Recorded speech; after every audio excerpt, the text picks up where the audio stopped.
Hello everyone, this is Mark Hoddinott. I was fortunate in May of this year to have an interview with Mr. Rick Mahler, who was a juror on the Steven Avery trial back in the early part of 2007. Rick's insights as a juror and his observations of what went on during the course of the trial provide us all with an interesting look behind the scenes. I trust you enjoyed the discussion. Yeah, you and I have known each other for a long time, and I figured I'd do an exclusive interview with you, Mark. Thank you. I feel like I'm from 60 Minutes. Here we are, 60 Minutes Manitowoc. I'm in a clandestine meeting with Mr. Rick Mahler on the banks of the Manitowoc River, just across the road from the brewery, I think. Is that what it is? I think it used to be at one time. Right. It's a lot of concrete and bricks to not be doing something. So let me ask you this question and we'll check the sound. Okay. So Rick, how did you feel when you were first selected for jury duty? And did you feel like you were carrying out a civic duty, or were you annoyed about having the obligation to do it? I used to watch Forensic Files on TV and on television, and I got the paper in the mail stating that I was selected for jury duty, that I was going to, a possibility to be on the jury. And I didn't know which jury it was, but then my wife read the sheet, and it said on that sheet, you've been selected as a juror on the Steven Avery trial. And I didn't know anything about Steven. My wife said, "Do you know who Steven Avery is?" I said, "No, I have no idea." And she said, "Yeah, he was in prison for 18 years, and they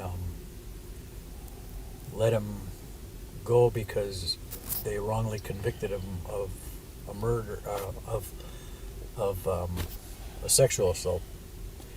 And I said, "Wow." And like I said, watching Forensic Files, that intrigued me to be on a jury like that. And I was kind of excited to listen to the evidence and hear what it was all about and make a decision based on the evidence. So I was looking forward to that. Rick, once the Avery trial was underway and you were there deliberating, listening to everything, did you feel that the judge was even-handed in the way he dealt with objections and concerns from either side? Do you think he behaved in an even-handed way? I don't recall. I mean, I wasn't paying too much attention to the judge. I think he did a lot of listening and stuff, but I don't know. Well, put it this way. Were you satisfied, at least as best you could tell at the time, that he was doing his job right? I believe that the judge was doing his job right. Okay. I mean, there's a lot that we didn't see, and I don't know what happened after we were taken out of the courtroom for discussion between the two parties. Yes, you wouldn't see that, of course. The prosecution and the defense. We had to leave the courtroom, and I don't know how the judge handled that, but I didn't hear too much from the judge, as I recall. Okay, that's good. Rick, the trial went for 4 to 5 or maybe even 6 weeks, I recall. 6 weeks, yeah. 6 weeks, yeah. During that time, you went home each day, except when you had to deliberate at the end. Did anyone within the jury or outside the jury during this time try to influence or intimidate your deliberations at any time? It was usually pretty quiet. There wasn't much discussion during the trial between jurors as far as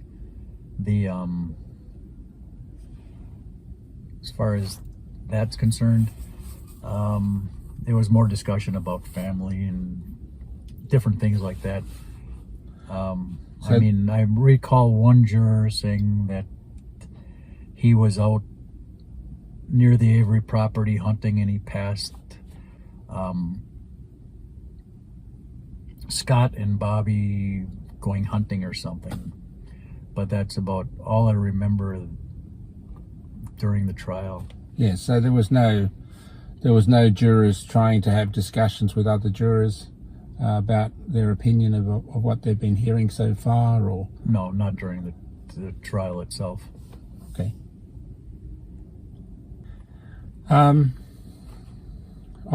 Rick, obviously between 12 people on a jury, there's lots of different personalities, and you somewhat get to know them, I guess.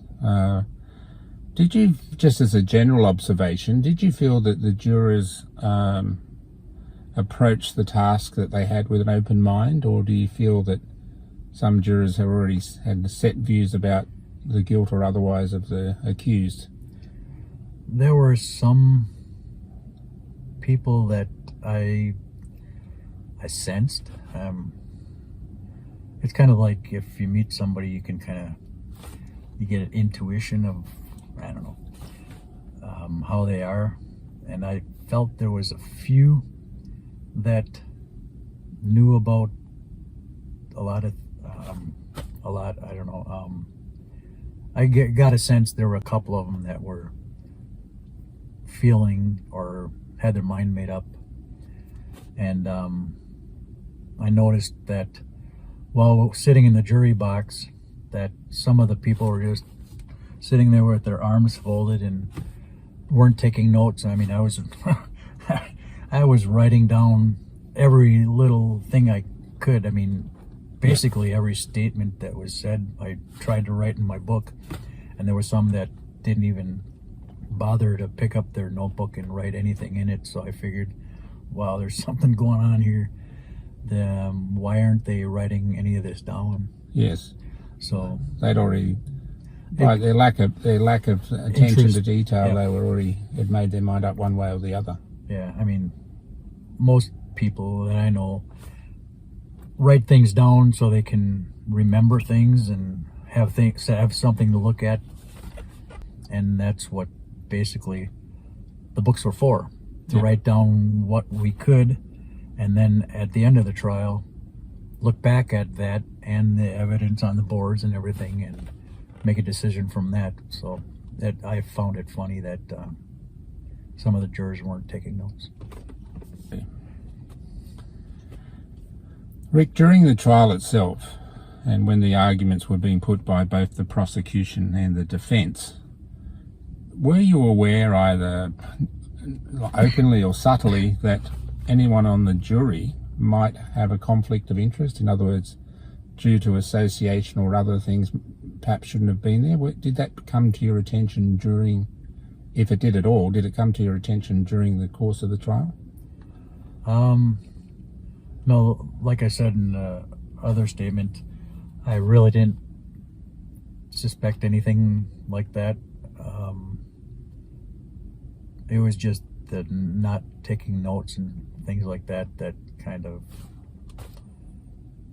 made me question their motives, a few of them. Okay. So Rick, it's well documented that when you retired to consider the verdict, a quick poll was taken to determine the general view of jurors, with the outcome being 7 not guilty, 3 unsure, and 2 guilty. Is that correct? That's absolutely correct. okay. It was a paper ballot vote that Was it secret ballot? it was a secret ballot. Everyone got a little sheet of paper or a little slip of paper, and we put our verdict down, and then we all put them in a hat, and then the foreman, he tallied them all up, and that's what we came up with. I recall later on after the trial, that Carl, the father of the Manitowoc County Sheriff's deputy, He was a juror, was he? yeah, Yes. and he Was he the foreman of the jury? no, No, he was just a general juror. general juror. Yep. But I noticed,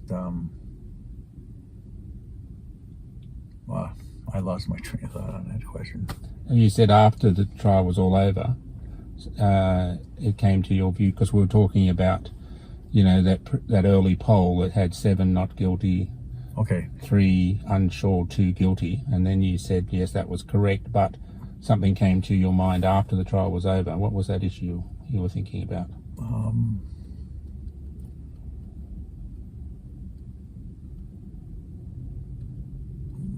Doesn't matter. We can come back to that later if you like, if it comes to mind. Yeah. Feel free to interrupt me if it does. Yeah, I don't know. I don't know why I brought up Carl, but Right.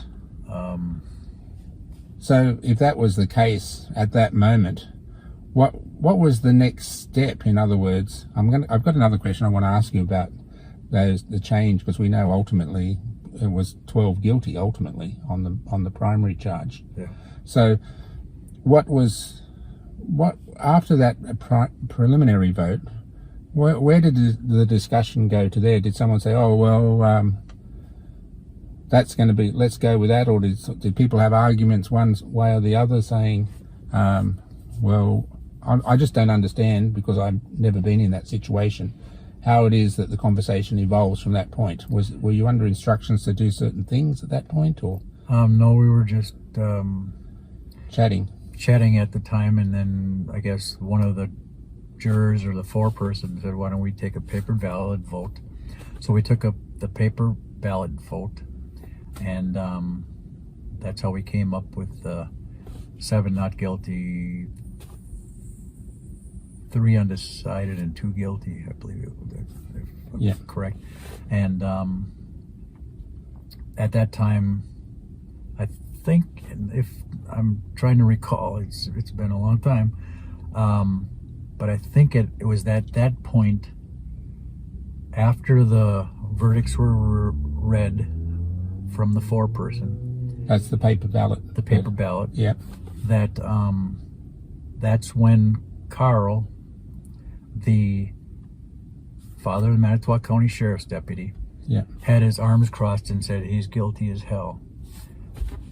As I recall, that's what he said. And I didn't even know that Carl was a father of the Manitowoc County Sheriff's deputy. There was a lot of questions on a couple of the people. You didn't know that at the time? No, I didn't know that at the time. But when he said that, I thought to myself, well, we didn't even look at the evidence yet. How can you cross your arms and say he's guilty when we haven't sat down as a group and discussed any of this yet? Rick, when that that paper ballot was done, and there were 7, let's just focus on the 7 not guilties, and clearly those 7 not guilties ended up being guilty as well, along with the undecided. So that's a big leap from, after considering all the evidence after 6 weeks, coming to the conclusion, based on that at least 7 of them said not guilty. How did the discussions ensue after that moment that, at least in your opinion, led to the people changing their first impressions and going to guilty? What do you think happened? I will come back to the issue, because you were excused from the jury after the first night of deliberation, and so your experience is limited to the time that you were there.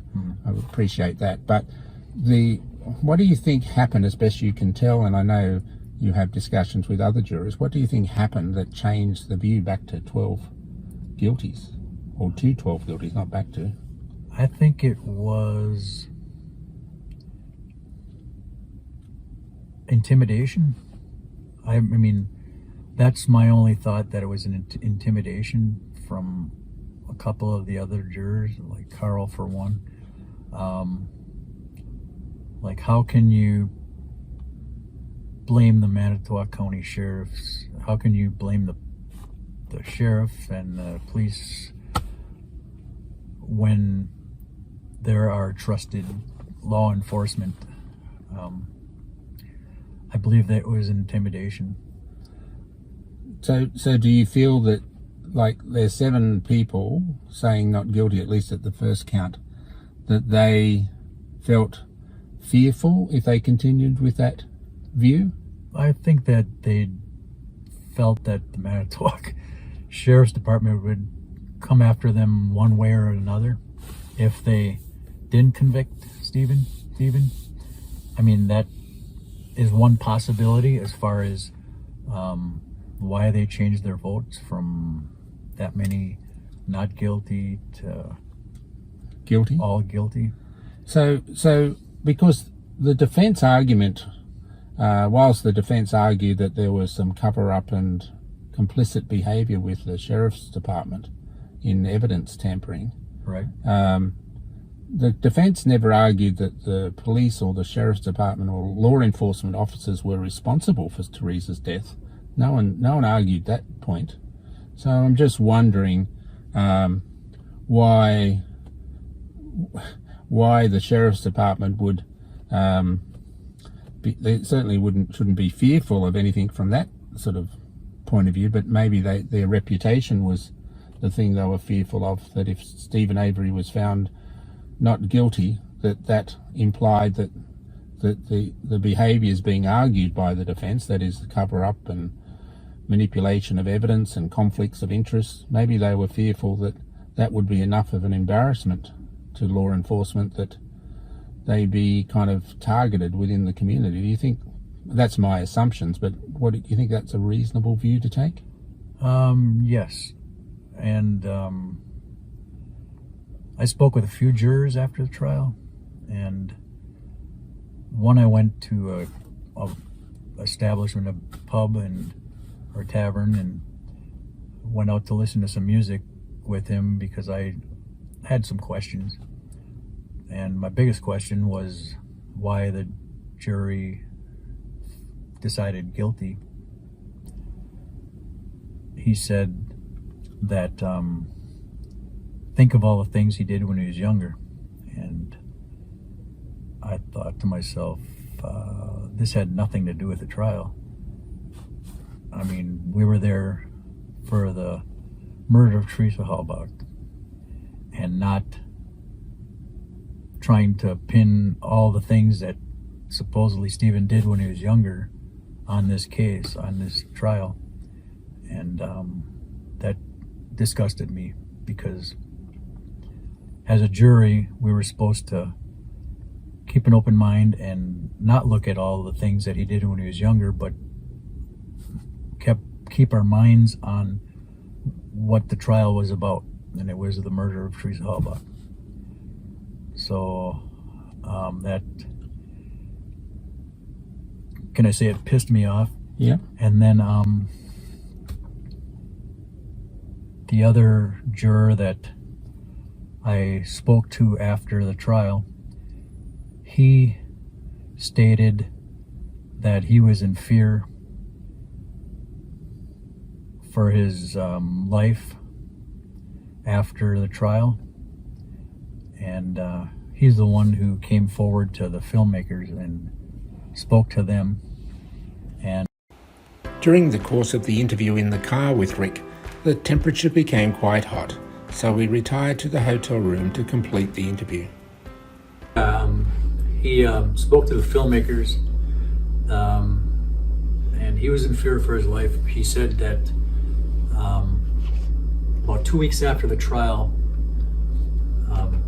Sergeant Colburn, I think he was a sergeant, or Detective Colburn, whatever he was, came to his house and stated that Colburn sat in his driveway and stated that there was a emergency call made from his house. And the juror found it really odd because he never called in an emergency from the house. And I guess he felt intimidated, according to this juror, that why is Colburn coming to my house and stating there was an emergency call from here when there never was. And I don't know if Colburn was trying to put fear into this juror, but it was kind of weird. And this juror, since the trial, as he told the filmmakers, he felt that he made the wrong decision. I guess there was like trading votes that went on during deliberations, and like if you vote this way, I'm going to vote this way, and like if you vote yes on the mutilation charge, I'll vote no on, or if you vote, put it this way, I'm sorry, if you vote no on the mutilation charge, I'm going to vote yes on this other charge. The primary murder charge. Right. So Stephen was ultimately charged and convicted of, well, out of two. There were three charges. There was the murder charge, there was the mutilation of the corpse charge, and there was the firearm charge, a felon in possession of a firearm. Which I found, according to the evidence I saw, that would have been the only charge that I could have charged him with, was having the gun above his bed, because as a felon in Wisconsin, a felon cannot be around any type of weapons. Like, say he goes to a tavern and they're having a gun raffle and the gun is behind the bar, that felon cannot be in that bar because there's weapons on the premises. Right. Doesn't So matter whether they're his or not, or whether. Right. Okay, so that So would that's be a not- valid, because we do know Stephen wasn't his gun, it belonged to the owner of the trailer. Right. Rolly Johnson, I think his name was. But nonetheless, it was in his trailer, he had access to it, so that would have been a valid charge that you probably could find him guilty on. Yeah. I'm interested in what you said about the vote trading. So the juror you spoke to said that vote trading started to happen. And so he said, if you vote no for this, I'll vote yes for that, and so on. Right. And obviously the yes and no votes centered around the primary murder charge and also the mutilation of a corpse charge. Did the juror you speak to confirm that like the jurors generally were doing that, or was it any particular jurors trading votes, or was it everyone was in that game? Because obviously you had to have a unanimous agreement on each item, so I guess everyone was must have been in the trading process. And whilst you weren't there at that point, did the juror you speak to confirm that that's what was going on, that this trading was going on? Yes, he confirmed it to me, and I believe he also confirmed it to you. Yes, he did.